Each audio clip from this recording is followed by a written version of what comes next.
TV, but was the book better? We're back talking about the finale of Lovecraft Country, episode 10. I am USA Today best-selling author Olivia Gaines, and I'm here at the Augusta-Richmond County Public Library with my library pals. I'm Georgina Lewis, your favorite librarian in training. I'm Leah Holloway. I'm the Public Relations Assistant. Now, we're looking at this from three different perspectives. I'm the storyteller. Leah is the reader. She's actually read the entire book. And Georgina is the viewer. So we're going to bring you three perspectives on this finale. And I want to start by talking about a static character in a story. The static character is interwoven throughout the storyline, and they really don't deviate, hardly any. They don't really grow, they don't evolve, they don't change. They're the same character throughout the book. And Christina is that static character. There was no surprises there for me. And quite honestly, I didn't find many surprises in this finale at all. What about you guys? I feel like there's more to this story. Like, you know, the way it ended, it's, okay, Christina, we've taken all your magic. We've taken all the white people's magic. You know, you'll never be able to do magic again. But I feel like we didn't really see everything that happened. Like, Christina tells Letty, oh, your sister tried to take this from me and I killed her. But we didn't see that. Right. So did she really do that? Or did she say that to tick Letty off? And maybe there's something else going on behind closed doors that is going to get set up in the next season. But we know that in order for her to take on her body and her persona, she's in a vegetative state, if not almost dead. Right. In order for her to take on her body. But maybe there's a way around that. Maybe there is. That's right. We don't know all the magic of the book, which now, you know, from the previous episode, you know that Tick and Letty and them, they have the full book of names now. Right. So that part was really exciting to see, like, what were they going to do with the book of names. And, you know, for that to be such a delicate language, they all was saying it pretty confidently. They only had like a little bit amount of time to like memorize those spells, but they were saying it like they've known it their whole lives. The ancestors was putting them through the paces. Yes. Okay. They're like, we're gonna learn this. Chop, chop.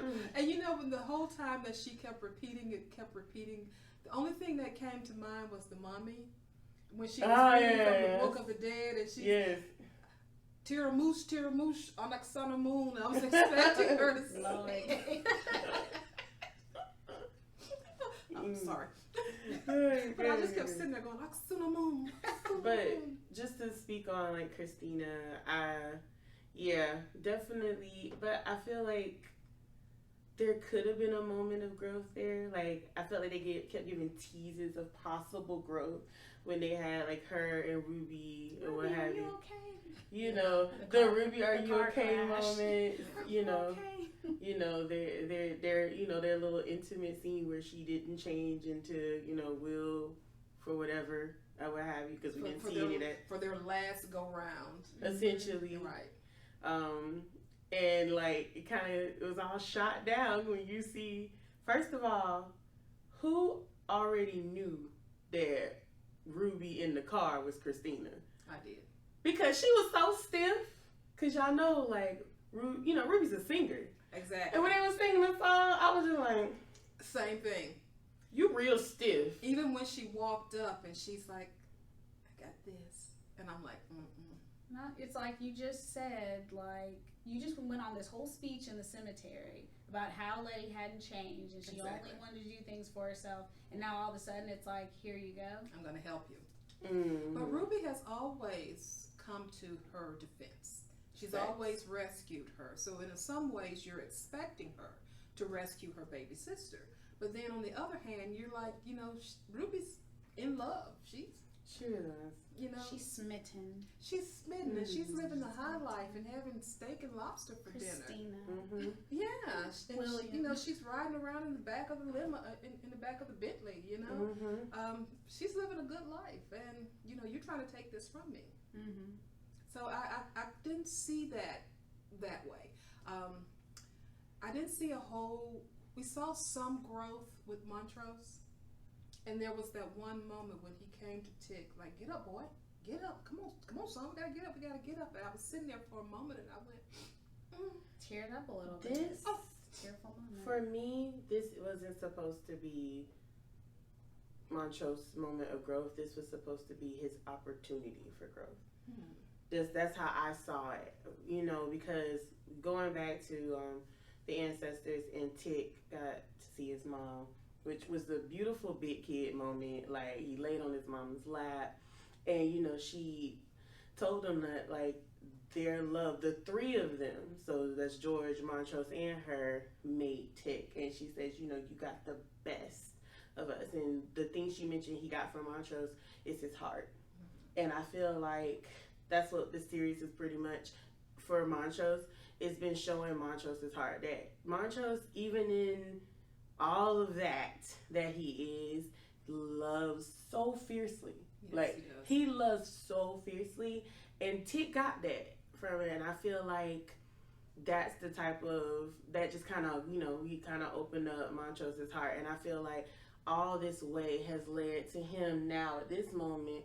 Tick's not going to be here, but little George is going to be here. So this is your chance for that growth. This is your chance to, just like Tick said, for you to be a dad, like the dad that you couldn't be, the Tick. So I feel like this was springboard to his opportunity, not for him to necessarily grow. Okay. There are a lot of moments in there where we call them the come to Jesus moments, where Dee is having the conversation with her mother about you leaving me.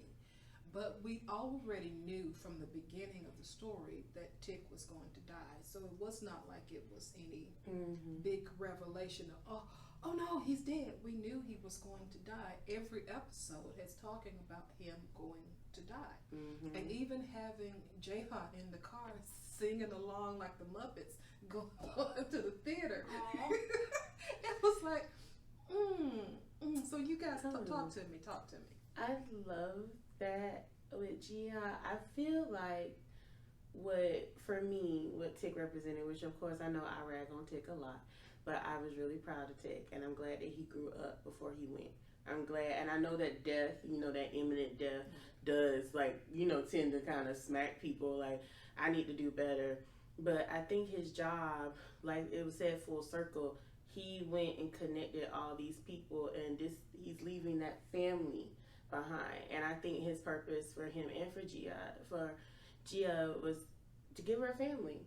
Like, right. He was the family for her. And also I thought that, I just felt it was powerful, the baptism scene. It's kind of like he just washed everything that he had done away. It's like, I want this forgiveness for everything that I've done. I'm going to wash it away before I die. I think then that was when he accepted, even though Letty wanted him to do it, right. I think he also wanted to do it too. I think he needed to do it in Right. order to Absolutely. actually close that gap, because even before he thought Letty was dead, he still had resigned himself to, this is the end of my journey, and I know it's the end of my journey. And even when Dee comes along at the end to do that final scene with Christina, I wasn't surprised when she took off the jacket and revealed the metal arm, because we already knew that, Tick got pushed back by somebody with the metal arm. So we knew it was going to be Dee, because Dee was the only one in the whole series that had a wrinkle dead arm. I'm sorry. No, she did. She had she had the dead arm. She was rocking it. I just feel like Tick is not dead. I just think that since all of the Black Americans have the magic now, I feel like they're going to find some way to bring him back.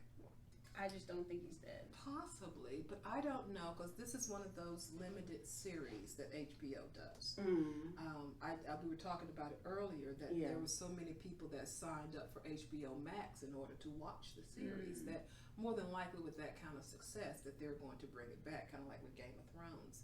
And Perry Mason was so absolutely fantastic that they renewed it for a second season. So I'm not sure if they're going to renew this for a second season. I think the author is working on the second book. But tell us whether or not there's still a lot in this book that was not added to the show. So the show added a lot more than what was in the book. The way that the show ended is pretty much how the book ended, except people are left alive. Christina is Caleb in the book. Okay. They do take all of Caleb's magic away, but they just leave him. They like leave him in the middle of Kentucky, I think is what they did. They left him somewhere random, and he just doesn't. Random. Yes, and he just doesn't have any magic anymore, and that's it. He has no magic. Like, he can't bother anybody. There's no like big spell where they're using Atticus. Like, Atticus is alive at the end. They just really. It's just, let's find a way to get this magic away from these people because they keep using us as pawns, right, and they're going to get us killed, so we need to figure something out right now. So they stop using us for things. So, I mean, everyone is pretty much left alive in the book. Nobody dies. So that's why, in my mind, I'm like, maybe there's like some way, if they do a second season, that all these characters still might not be dead. Interesting that Misha decided, which Misha Green, if you ever see this, you're amazing. Love you. But I think it's interesting that, killing off Tick and Ruby when they stayed alive in the book. And Christina. Christina, Caleb, William. Yeah, Wilstina, they keep it. And the resurrection of the ancestor, the Hannah? Yeah. Hannah? No, the man that was in the middle of the street. Oh, was that Samuel Braithwaite? Yeah. He's the first. Oh, yeah, he's the first guy. one, Titus? Yeah. Is it? No, that is Titus. That was Titus. Samuel was Christina's dad. Yeah, that was Titus that they brought back to get the flesh from. Like Tony Goldwyn. I have to be careful because some of the names in the book are different in the TV show, so I'm like, let me make sure I'm not messing them up. So what was the purpose of resurrecting Titus? For the flesh. They needed a part of him for the was it the binding spell? Was that what it was called? Because they had to have a tie between Christina. Basically the original, which is Titus, and then Atticus. They had to have a tie for them. Mm-hmm. So and that's what Ruby was supposed to be getting, was a piece of Christina. Mm-hmm. So that's what fake Ruby was passing off. Mm-hmm. So, but she wasn't really helping. And then Jeha ended up tying them all together. Yeah, Christina, she used her tails, which I thought was interesting because it was like, the shaman basically told Gia that she hadn't stepped into the darkness, and she kind of risked herself to step into the darkness and tie them, Letty and them together. I was just like, oh, she is family now. She is. She came out alive and just with some real messy hair. I mean, really though. I was like, wow. What was great was her cussing in Korean, and I already knew what it was. I was like, yeah, girl. Look at all the people. Yes. She's like, yeah. Yes. It was the car scene was nice. Even Christina made a comment that she felt like family in that car scene. She saw the allure of basically what it'd be like. Do y'all pick up the fact that the song that was in, and you noticed that Dee started singing it? Wasn't that a song from her episode, and it was Twisted? Mm-hmm. But she's the one who started singing it when they were supposed to be happy, and I was just I'm a little triggered by this song because the last time I was this song, right? But she was fine now. But. So can I just talk about Dee real quick again? Love Dee. Why did they leave this little girl by herself again? Why do they keep leaving this child by herself? Worst babysitters of the century. Don't leave your kids for But that's the thing. They've all been so tied up in themselves and their journeys and what they want. From the moment Letty walked into the first scene, it was like, okay, he's back home. I'm going home too. It was almost as if she came back because she knew he was there. Mm-hmm. And that was her whole focus, the entire series. Her focus was on him. What you need, what can I do, how can I help you? You my man, I love you, I'm gonna give you this gift. Come on. And it's just girl, just turn it down just a little bit. Just a little bit. I guess I've never loved like that because I feel like it wasn't nearly as intense as it was like getting towards like the middle and the end. I feel like in the beginning she was just like, him fine. That look like husband material. Like, you know, but she, you know, she wanted to go and live on this side of town, and she wanted to go and work, you know, in these areas. And, you know, that was kind of like the first beginning. She was just like, I'm going to go off and be dependent because Ruby don't want to help me no more. You know, whatever. You know, when it changed after she lost her virginity to him. I swear she started acting different. Yep. That was I agree. That's literally when it changed, and she was just all obsessed with him because she used to really not care before. She was like, right. Whatever. I don't know about that. Because even in the car when they was first with George, she was still kind of, you know. I feel like she always had an interest in Tig, but I don't feel like she was as deeply infatuated, because she was kind of like you know, well, he fine, but okay, you know, like if he don't bite, whatever, but it's like she ran out the house for him when all those cops were about to shoot right, him. child. I was just like, she wasn't like that before. There you go. There was a definite like change. That before. Even with the power of invincibility or her little mark or whatever, I don't think I would run the risk of just throwing my body in front of. Because I even think of back in the house, like, I think she would be the first one to run all the time. She'd be like, let's get out of here. Right. She was out. Like, she would be running. The restaurant, the car driving, the monsters in the woods, and all of a sudden she's running toward him.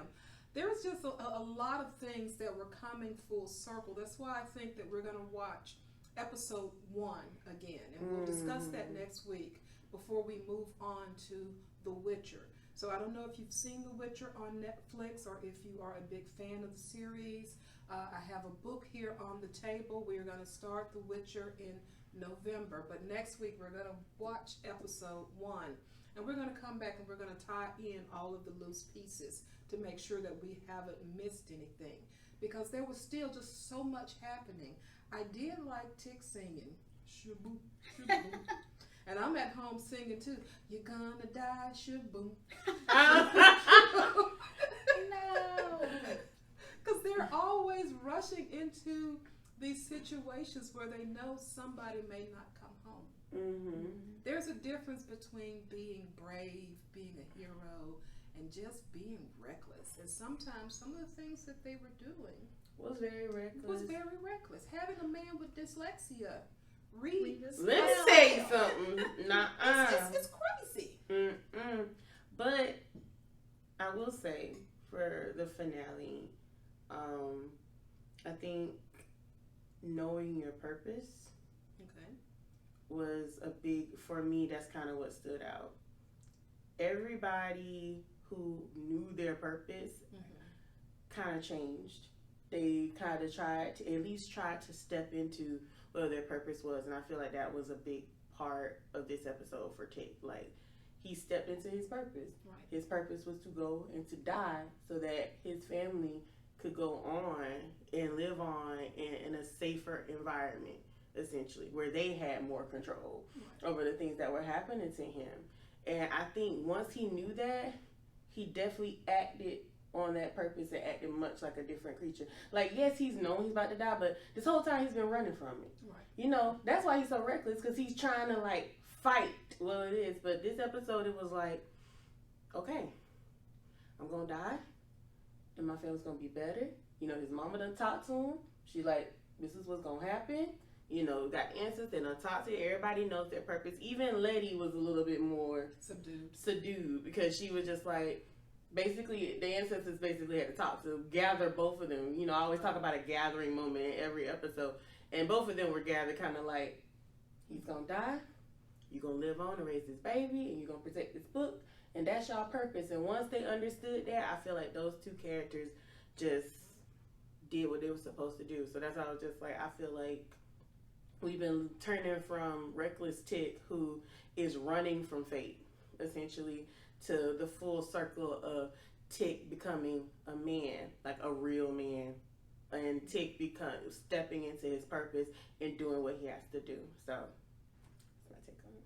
I was a little sad, and I know we were talking about Christina earlier, but I was a little sad because I expected a little bit more to come from her, and I wanted a little bit more to come from her just because of the obstacles that she has had to go through with men telling her you can't be accepted into this organization because you're a woman. You know, I wanted her to step above and beyond and be something great and maybe not kill Tick, and maybe there was some other way around it, but I feel like she just got lost into her ambition, and that's all she could think about, and that ultimately brought her to the demise that happened at the end. And it just made me, I had the feeling when I was watching her under the rocks, I was like, you literally just failed, just like all those men said that you would. Yes. And I was so mad, and I was like, I can't believe you let those men be right, and you didn't come out on top as the ambitious woman that you are, successful with all of this, with a great, awesome story at the end. Instead, you're getting torn up by a D. Exactly. And you just let greed get the best of you. But then she never said that she had any use for the power other than obtaining it. Yep. Why do you want to be immortal? Why? Well, remember when the question was asked, she was like, she wants it so she could live life, essentially. That's why she wanted it. Because I guess she felt like she was just so closed in this box. She was so pushed down by all these, you know, well, she can't possibly because she's a woman and all of that. So for her to quote unquote live life, but I'm like, you could have just lived life. Like that's what you were doing. Because you had some level of invincibility, you know, because she mentions in the show, like, you know, if it didn't work, then her killing off the last member of her family was for naught. And I'm just like, once you killed him off and you had the power to make yourself temporarily invincible, that should have been enough, boo-boo. Like, you should have been able to go on about your life, because I would have just went and did, you got money, you got power, you can turn into a man when you want to. You got like, protection spells you that got you a can black put on girlfriend. yourself. And honestly, you have everything right now. You have everything. Like, what else do you need? And she gave that all away for the chance, by the way, not, because remember, even she understood that there was a chance that she could screw up. For the chance, for permanent, like, invincibility, immortality, forget that. Take that invincibility and go live your best life. Like, and I feel like you said, it was the greed. And I was disappointed too. Because I was just like, you obviously had something here. Ruby kissed you while you were still a woman. Okay? I think we could take this back to a Jeff Goldblum moment. Jurassic Park, he said, you were always so fascinated with the fact that you could. You never stopped and asked if you should. And there we have it. And that's that on that. I totally thought you were going to like the Shoggoth, like roaring at the moon, like the T-Rex in Jurassic. That's what I thought of. I was like, oh. Your mind is a terrifying place. Hey, that's just the first thing that I thought of. I thought that was where you were going. Your mind is a terrifying place. Beautiful, genius. Well, guys, that's about all we have for this week. We'll be back next week, and we're going to do a complete circular reference from all the little Easter eggs in episode 1 that led to all of the little wonderful tidbits that we've seen through the 9 or 10 total episodes. And of course, drop your questions and comments at the bottom, and we will follow up with you. And we look forward to seeing you next week. Again, I am USA Today bestselling author Olivia Gaines, and I'm here with my library pals. I'm Georgina Lewis, your favorite librarian in training. And I'm Leah Holloway, the public relations assistant. And we'll see you next week for Tea and TV. What's the book better?